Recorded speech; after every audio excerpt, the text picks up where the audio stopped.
guys, it's Sierra, your host, Hi, it's Joanna, your co-host. and you're listening to the Color of Home podcast.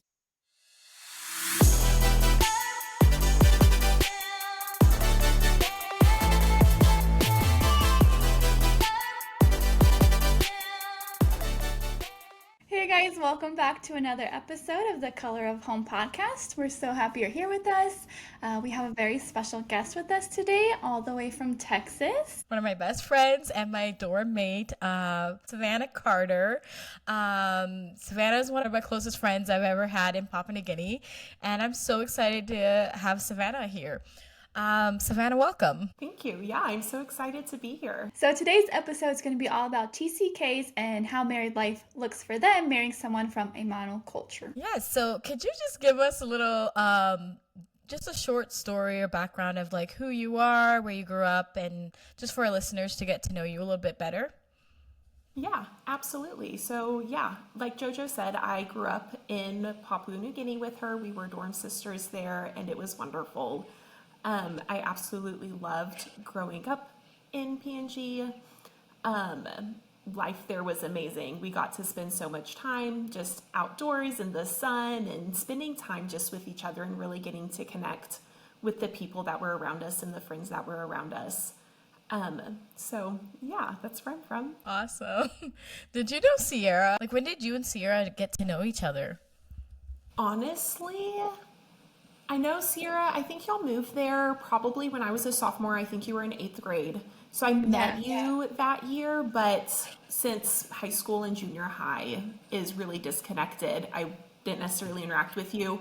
So it was more so when I became friends with you, JoJo, that Yeah. I knew Sierra more through you Yeah. rather than, outside of that. Well, you have a really good memory because you're exactly right. I got there in eighth grade. We didn't know each other too well. I think you and Joanna were probably more so friends, but we definitely interacted every now and then.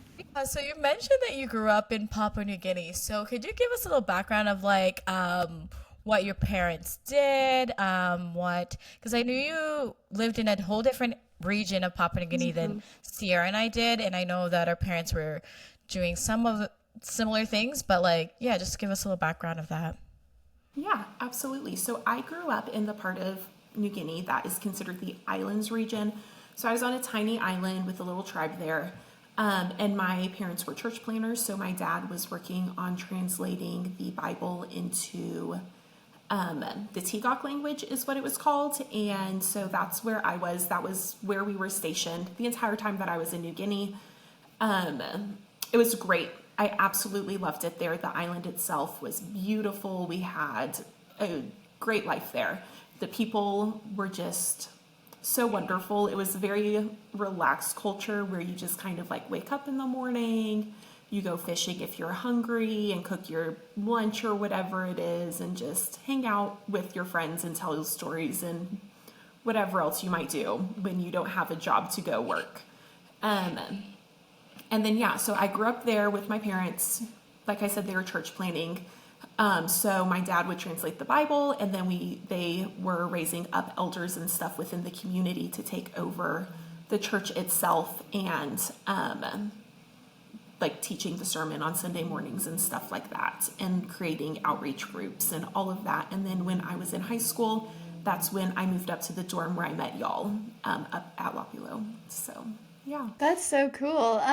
Yeah, I was to say our last episode that we just did with Cara Bam, and she was kind of mentioning the same thing, how life was so slow and laid back and just easygoing, versus our culture here in America is just go, go, go, go, go, and you have this on your schedule to be here at this time and leave at this time, and it's just such a different way of life over there, and it's kind of nice just to sit back and relax and not have a lot going on. So Yes, yeah, very true. very Yeah, cool. I find myself falling into that trap of the culture here of, like we have to go here and be here at this certain time and don't take a break because you can't relax. Everything, every second of your day has to be full. Otherwise, you can't live a fulfilled life. Did your parents, didn't they finish the Bible translation? Like, I can't remember if you guys had a Bible dedication.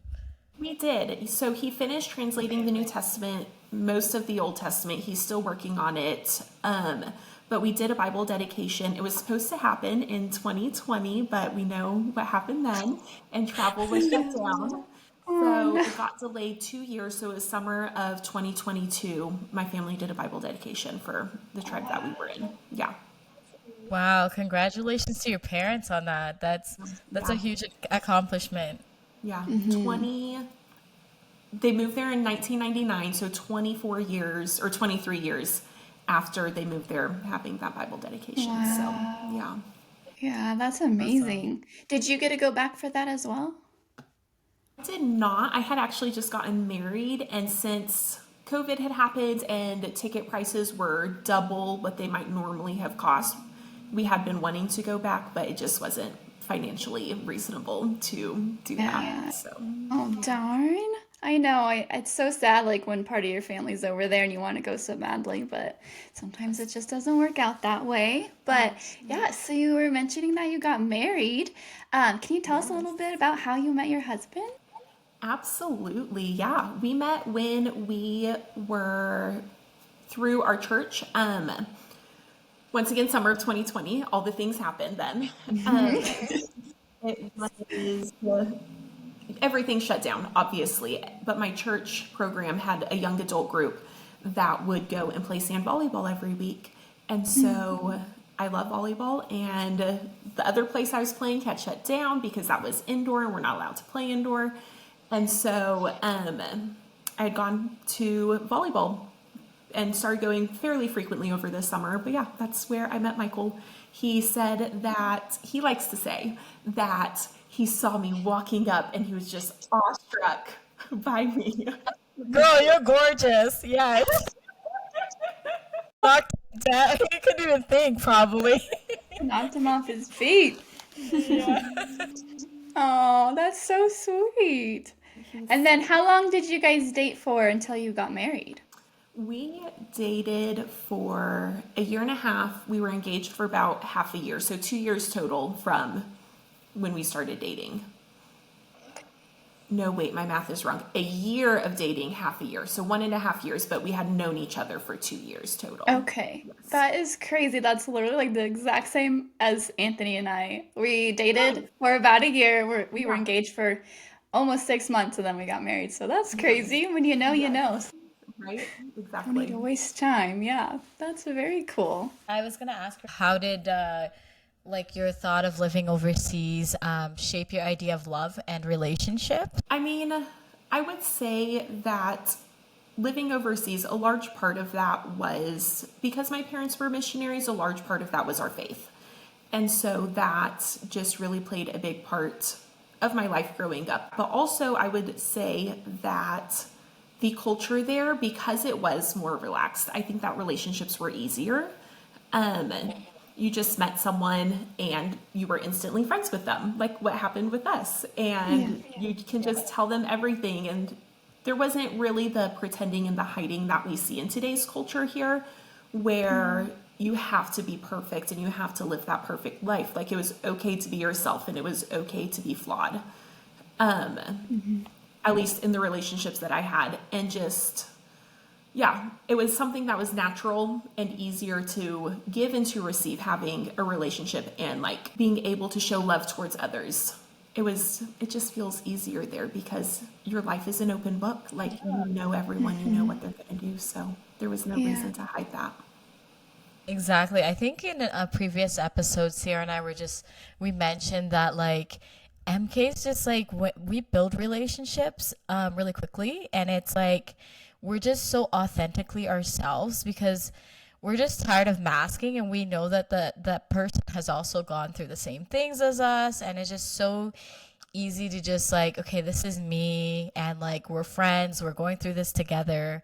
And so it was very easy to just make friends, and it doesn't matter if the person's like from America or like you just like make friends with people who we felt were genuine. Yeah, so and authentic. So, your husband, is he a third culture kid as well, or is he only from one culture? He is not. He's only from one culture. So he spent his life mostly in Texas, but he was born in California and then moved when he was about 9 to Texas and has been here ever since. So he could be considered multicultural in the aspects of how different California and Texas are, but living his whole life in the United States. Yeah. Yeah, definitely. I know even like just the states within themselves can be so different in culture as well. So yeah, absolutely. Do you feel like when you were dating, were there any aspects of maybe your relationship like, wow, this guy really gets me and he really understands me, even though he is monocultural? I mean, I would say that yes, like I did see that, but I wouldn't necessarily say it was in aspects of me being a third culture kid. It was more of just like relating as people. Sure.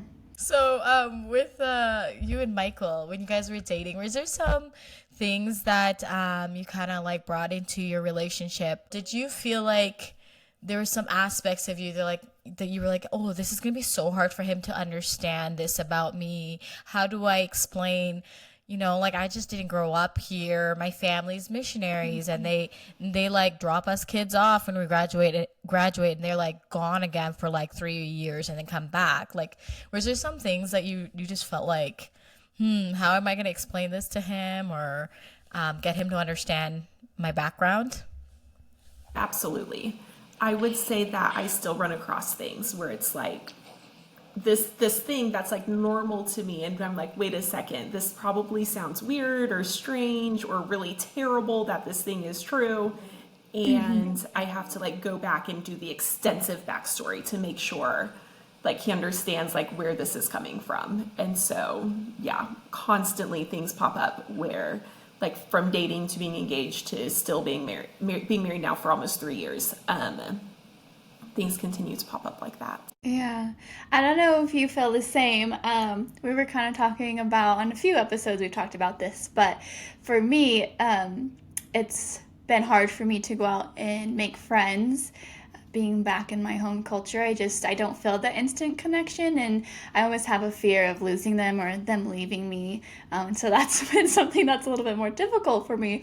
Whereas my husband, he's just such like a people person, is constantly out, and he always wants me to be friends with his friends' wives and things like that, which is great. But for me, sometimes I'm a little bit resistant, and so having to explain that to him on the reasons why. Not that it's right, definitely working on that, and I feel like I'm getting better at it, but trying to explain to him and helping him understand why I maybe have these thoughts or reasons for it. Do you have any examples like that in your marriage today that you could share with us?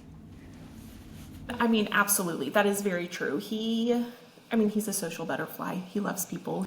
I would resonate with some of the things that you said of like, it's not as easy, like the sense of, the betray, like you don't feel like this person's going to be your friend. Like it could turn at any second, or not feeling as connected with people here. Part of that being because they're from a different background.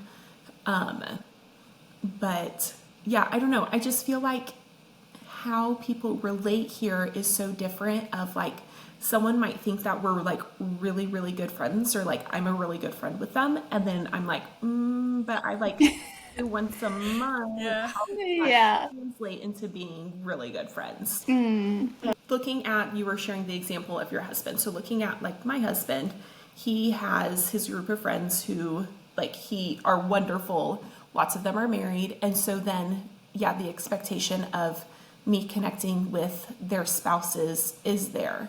Because when we spend time together, we're in a group, and all of their spouses are wonderful. I love all of them. But then there's a distinction there of like, oh, we're just friends because our husbands are friends, or are we friends because we like each other and we want to spend time together? Yeah, exactly. And I don't know about your husband and how long he's lived in Texas. I kind of forget what you said.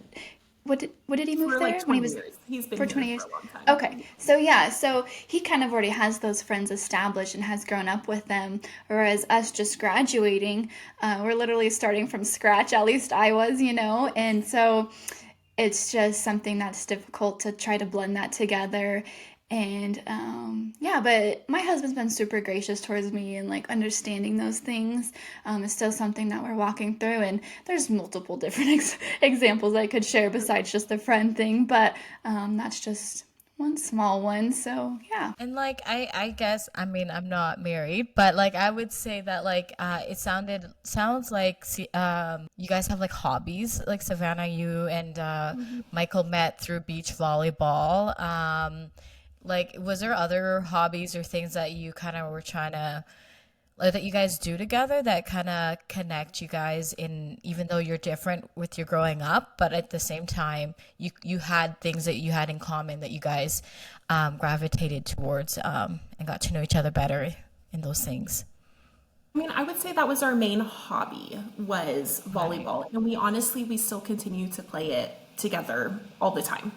It's something that has continued to connect us, and like that was something where when we first started playing volleyball, Michael was not very good, but he's gotten a lot better now. Where Good. I'm not embarrassed by him anymore, so that's good. You're not Um, embarrassed by him anymore. I love it. don't worry, like I wouldn't say that if he didn't know that he was not good at volleyball. Yes. Um, Right. But beyond that, I would say that we mostly just connected through like he was very intentional in our while we were dating. He would plan out our dates really well. He would make sure that there was like some sort of activity or something that we did where like we have this activity that we do together, and then he would like come with like questions to ask me and stuff, like things that he wanted to get to know about me, and then like we'd go to dinner together. So he was just very intentional in like being able to cultivate things that we could do together and enjoy together. So Remember you guys dating and just talking about the different things of like him asking you questions and going deeper and like yeah, I just remember that stage in your guys' relationship and just like seeing how it's blossomed now into a marriage. I'm like, oh, that's really cool. Like, because I do remember there were times you were like, what is this man doing? no, seriously, there were some things. Well, like when we first started dating, he wouldn't tell me where we were going or what we were doing. And so, Right. like, I had no idea like what I was supposed to wear or prepare for. And so, like, and it was winter too at first. Like when we first started dating, it was winter. So like that made it a little bit easier. But also I was like, what if we're doing an outdoor activity? He's not telling me like, are we going to be inside or outside? And how warm do I need to dress right now because it's winter? And so that was a Yes. struggle. And that lasted for a long time. I would say at least 6 months of us dating. Oh man. Not what what we were going to do. Can He you just wanted please to tell surprise me? you. Yes, he did. Yes. Oh. Come on, you're supposed to run off of P&G time and be island time and be chill about it all. Right. The American side of you So is showing. true. Y'all right? Don't call me out like that. Anyway. What Okay. is something you wish that someone would have told you before getting married? But before getting married, I feel like we had so much advice coming our way. I feel like, I mean, it was like we were surrounded by people who were also dating or whatever. And so there was so much advice coming our way. Um, One thing that just like thinking about how I'm a third culture kid and he's not, was that being from different cultures wasn't necessarily a bad thing, but that God can use our unique backgrounds in the lives of the people around us and in even in like our future family that we want to have. And so marrying someone from a background that's different from mine, very, very different from mine, can be a huge blessing in that. Yeah, no, that's great advice. Have you guys, because like I know that Michael is like African American. Is there like, because that's also another aspect that you guys have, like I know like in the American society. Like, is there like things that you found with like not only is he just like an American guy, but also like there is like the aspect physically you guys look so different from each other. Is there like some, I don't know, like moments that you've had that some struggles or that you've experienced? I mean, definitely him being African American also adds another layer to how culturally different we are. Not only like not growing up in the same country, but also being an interracial couple changes so many things. And I would like to think we've navigated that really well. He might say differently. There's definitely been moments where he's like been like, Savannah, like, come on, really, like, what are you doing, or why are you saying this thing, or whatever. Um, Especially like, I mean, growing up not in the States, I'm very unaware of lots of things that one would consider typical American culture. Like, obviously, I should know this thing because it was popular in the 90s or the 2000s, and I'm the correct age to know these things, and I don't. And so then, like, even more so with African American culture, and that's really where it gets me, because he's like, wait, like, you should, like, this is obviously like a very popular thing in his culture. I'm like, I don't know any culture, so can't expect them Yeah. to know that any either. Right. Yeah. Do you ever try to speak pigeon to Michael? Because okay, this is so funny. This is a funny story. I know my mom sometimes listen to this, but I just remember on one furlough when we came home, my mom just saw like this like black woman in the store, and instantly, because like the people of Papua New Guinea, they're like the same color as me, and like my mom started to automatically start speaking Oh pigeon to them, and I was like, mom, like I was so embarrassed, but like it's just like she just didn't think about it. But I was like, is there like little instances you're like, oh, like of course, like Michael looks similar to the people of Papua New Guinea also. um So that's hilarious that you tell that story, because my mom does the same thing. And it's not necessarily always when it's black people, it's just like if anybody is speaking a language other than English, she automatically in her mind is like, oh, I know another language. Let me try and speak pidgin too. It's so funny. We're like, That mom. is funny. Your mom's right here embarrassing you guys. Yes. That's so yeah. No, funny. you're not from PNG. With Michael, though, no, I haven't. More so, like with my sister, we will speak pidgin to each other when we're around our husbands, so that way they don't understand us. And so There you they go. just started ignoring us. They pretend like we're not even talking because they're just rolling Yeah. their eyes at us. Yeah. So, yes, when we're trying to tell secrets to each other, we don't want them to hear. That's Amazing. awesome. What a great use for it. I mean, It's great. no one else really Very speaks convenient. around here, so perfect. So, Savannah, I don't know about you, but if you guys have any like funny stories between you and your husband, like cross-cultural stories there. But for me and Anthony, I know like one funny thing is, so in New Guinea, we don't have access to a lot of stores or groceries, so things are very valuable. So, like if we had a block of cheese, like that was very special. So, if it got moldy, we would just kind of cut that little slice of mold off and just keep using it as we needed. But so when Anthony and I were married, there was a point in time where I had some like cheese or something, and I just like, or maybe it was a piece of bread. I don't know what it was, but like, I had cut it off, and he was like, "Sierra, what are you doing? That's disgusting. Like, you just have to throw that away." And in my mind, I'm like, "Well, no, we have to save it." But then you forget you're in America, land of plentiful here. So, yeah, that's kind of a funny story that, and to this day, I still end up catching myself doing funny things like that. I don't know about you. I would say the thing that I'm thinking of right now is, I mean, it's just so common in my life that I wasn't thinking about it before, but um, I live barefoot constantly. Yes, that's a I great one. never wear shoes, and it's really bad. My students know I never wear shoes, and when I wear shoes, they're shocked. So it's a big thing, but it's like to the point of like sometimes I'll forget to bring them in the car with me when we're going places. And Michael's like, "Where's your shoes? What are we doing? We can't run into Walmart without shoes on." And I'm like, "It's a Walmart. We'll be You're like, fine." sure I can. Yeah. Yeah. Watch me. Right. That's so funny. Though. That's a perfect example. I have a funny story that relates to that too.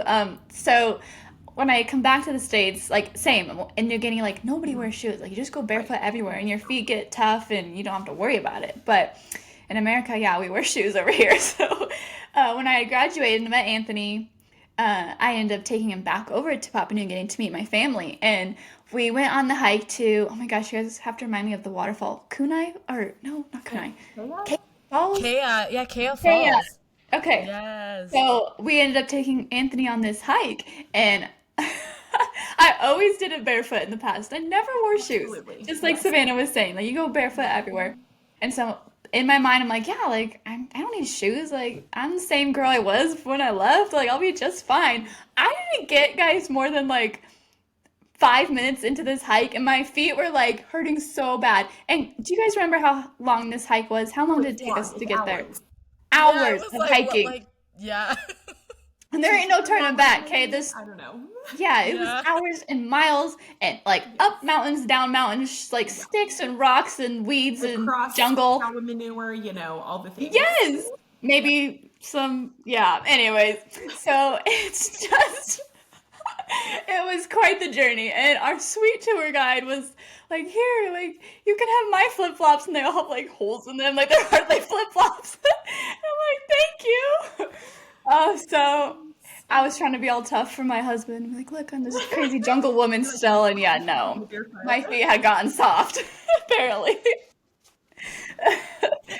But yeah, Savannah's right. Nobody wore shoes over there. And like, it was kind of like a thing. I don't know, maybe not for you guys, but for my little friend group, like, whoever had like the toughest feet was like the coolest. Like, Yes. I don't know, like, Not whoever really can go the barefoot longest. over this gravel. I can do it. Can you? Oh, yeah. Yeah. Oh, yeah. You were cool if you had tough feet. Yes. Yeah. So I do funny. remember on furloughs just being like having to wear like runners and stuff. That was so hard. I'm like, I could handle flip-flops when you had to do socks and like shoes together. I was like, no, I'm not used to this. This is not comfortable, but you Yeah. kind of have to get used to it in Canada because of winter. So, I was gonna say it's even more so for you because it gets so cold there. I oh can live yeah. most of the year here in Texas in the heat, and so it's fine if I just wear my flip flops everywhere for the most part, except for like the 2 Yeah. months of the year where it gets really cold. What a great That's so example. funny. What about like food wise? Do you guys have any differences of food like cross culturally? Like, is there anything from Papua New Guinea that you still like to eat that he's maybe like, I don't know about this? What's my wife cooking me? I mean, absolutely yes. For the most part, like I know to cook American meals or whatever. He likes lots of like Mexican food and stuff, things like that. So when I'm cooking, I make sure it's something I know he'll like. I'll usually ask him what he wants for dinner. Um, he has tried the one thing from P&G that I've made him eat before is corned beef.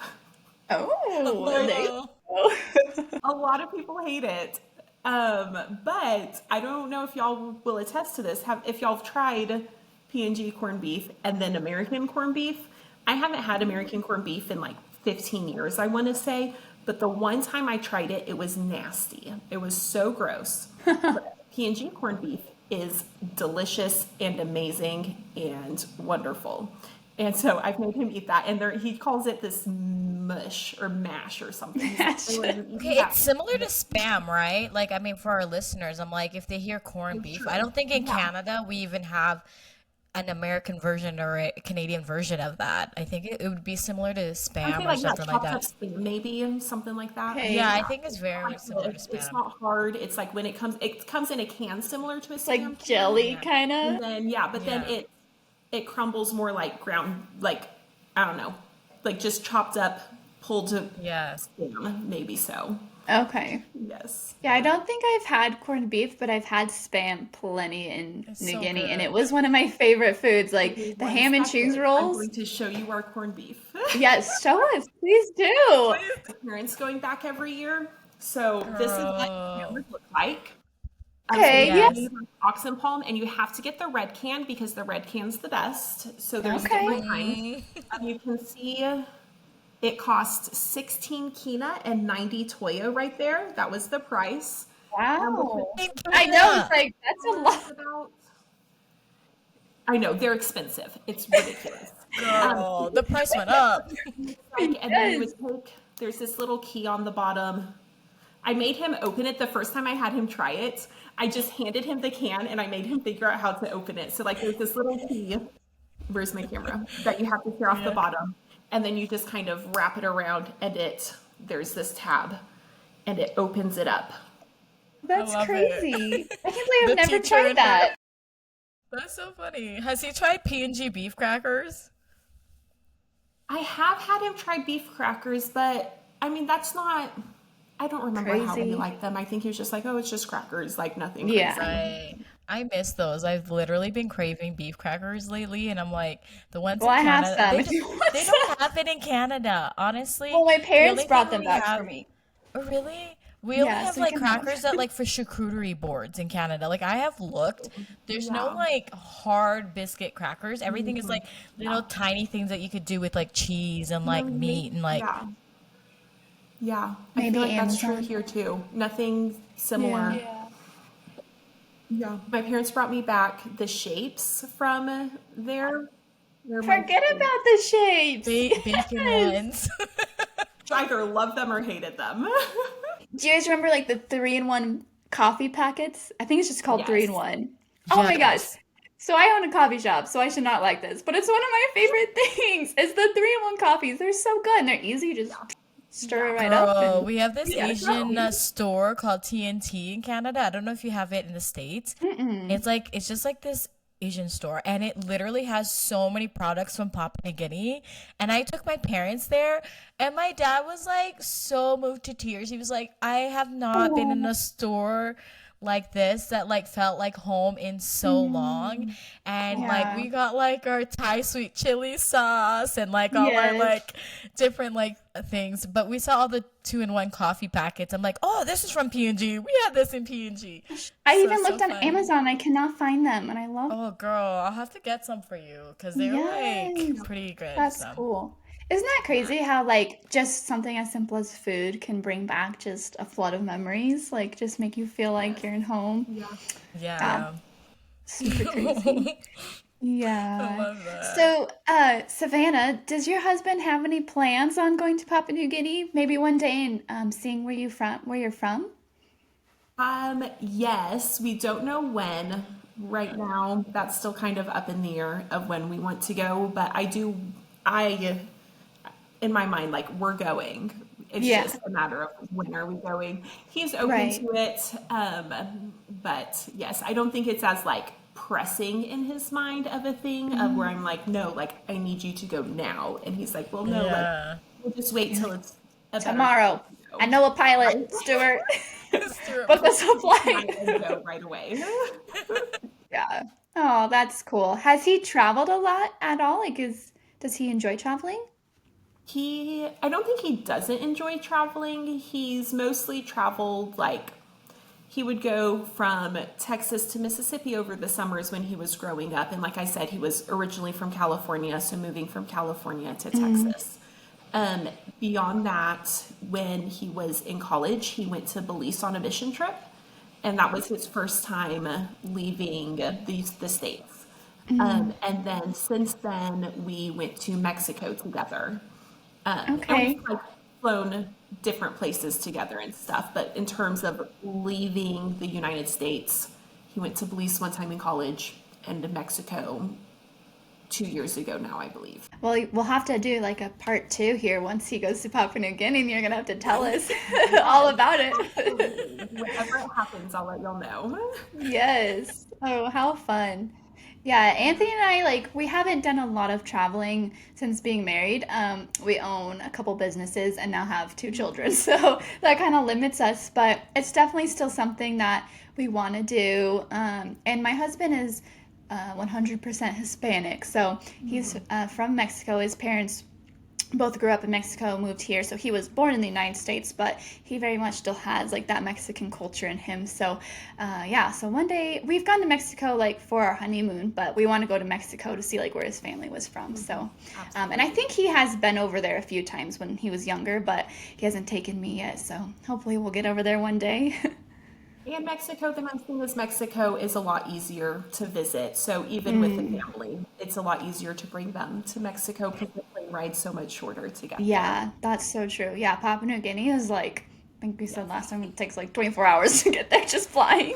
So I don't think two Yeah, little like toddlers 24 would. hours on the plane plus all your layovers in between. Yes, Yeah. it's It's like so 3 days. long. Yeah. Yeah, it takes so long to get there, but it's worth it It if is you're gonna worth be it. there for a while, you know? Yes. Yeah. Oh yeah, I would never go just for a few days. You've got to stay a couple Yeah. weeks. So, Savannah, just for those MKs that are married and are married to somebody who is monocultured, do you have any advice for them? Yeah. Um, I would say that, I mean, an encouragement would be that I have found dating Michael, like my eyes have been really, and being married to Michael, my eyes have been opened to a lot more people in the world who come from a similar situation. That there's a lot of people who are dating outside of their cultural comfort zone. Anything from us being like an interracial couple to being growing up in a different culture from your home culture, which would be being a third culture kid. Yeah, and just being able to open up your eyes and just look at the world around you. There's so many things that don't actually conform, and so many couples and relationships that don't conform to what we've been taught is normal and what we should expect in terms of being culturally different. And if we look at how unique people are instead of how we stand out and how weird and strange that we might think that we are, then we'll find just a lot of beauty in the world around us and just feel, I think, feel more comfortable with who we are and the relationships that we're in. At least that's what I found for myself, of just like opening up my eyes and looking at the people around me, seeing so many similarities there to my own relationship. Yeah, I love everything you just said. It was so beautiful and very well said. I think we have like this label on us that we put on ourselves as NKs, that we are weird and people aren't going to understand us. And to an extent, that might be true. I feel like meeting my husband as well like brought me out of that shell, because he just accepted me fully for who I am and made me feel comfortable, seen, and understood. And also he loved the Lord, and I think that showed through as well. So when you met Michael, did you know instantly he was the one, or did it take a little bit of time? It definitely took time. So when I met Michael, Jojo, I might know why you're laughing. When I met Michael, I thought he was so weird. He was so awkward. I was like, who is this person who's like trying to enter in on this conversation I'm having, but then not saying a word? Mm, So weird. And then I really like, when he asked me out, I like very hesitantly said yes to going out on a date with him, just because in the past I'd been quick to shut down relationships and not want to engage in that. Um, and so when he asked me out, like, me and one of my sisters had a conversation semi recently of where she was like, hey, like, you just need to give a person who asks you out a chance. Like, don't just shut them down because you think you know who they are and what they're going to do or be or whatever. And so that's really why I said yes to going on a date with him. And then while that very first date, I mean, he was wonderful. He was a gentleman and he was just so kind and so considerate.